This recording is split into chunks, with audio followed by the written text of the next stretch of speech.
Communities in Uttar Pradesh have suffered from the impact of floods for generations. 3 rivers originating in Nepal run through the area. When rain in Nepal raises the water level, this information does not reach the downstream communities in India. Local NGO PGVS has developed a system of informal communication for flood early warning. Villages along the river now have disaster management committees with various responsibilities, including reading water levels and performing search and rescue activities. This trans-border early warning system includes 95 communities across the eastern part of India, including Mihinpurwa, a village 175 kilometers away from Lucknow along the bank of the Ghagra river. They have working on the information collection about the trans-border stations, river monitoring stations, and also they have monitoring the rainfalls through linkage with the community to community, hydrology and meteorology departments, and also the government departments. Communities are fully responsible for the activities in their villages.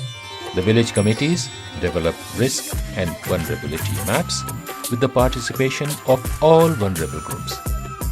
Based on this knowledge and experience, they define water level thresholds that trigger different levels of alert. The input of technical experts complements this local knowledge and supports the understanding of the correlation between upstream water levels, downstream levels, and timescale. They are working with the various key elements. First key elements, they are working on the risk assessment. Risk assessment in how the existing risk in these areas like villages. Then they develop the seasonal map for how they will track the risk on this month, and they will develop the warning services, and then develop the river gauge monitoring stations and place the inside bank the rivers. And they have monitored in 4 times, and if the emergency they have monitored 8 and 9 times.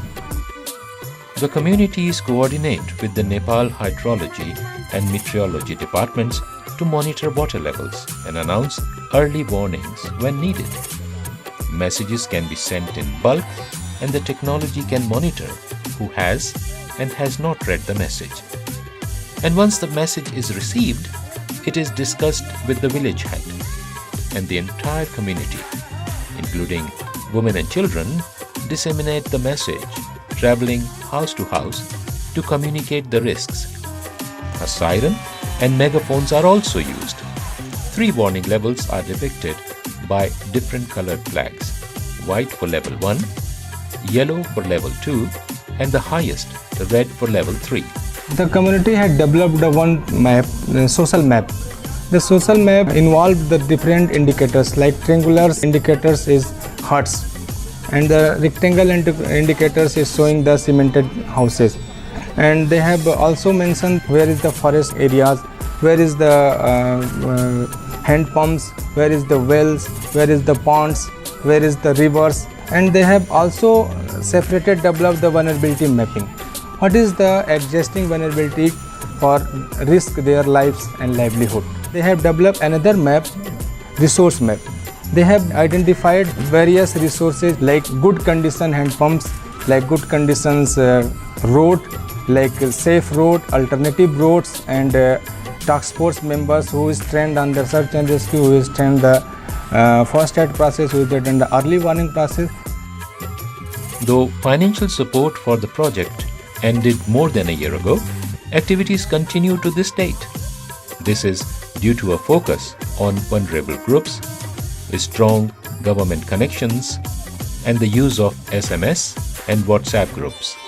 The disaster management committees are now embedded in the villages, and their reliance on local knowledge and local materials for risk maps, alert flags, and floating devices make them largely self-sustainable.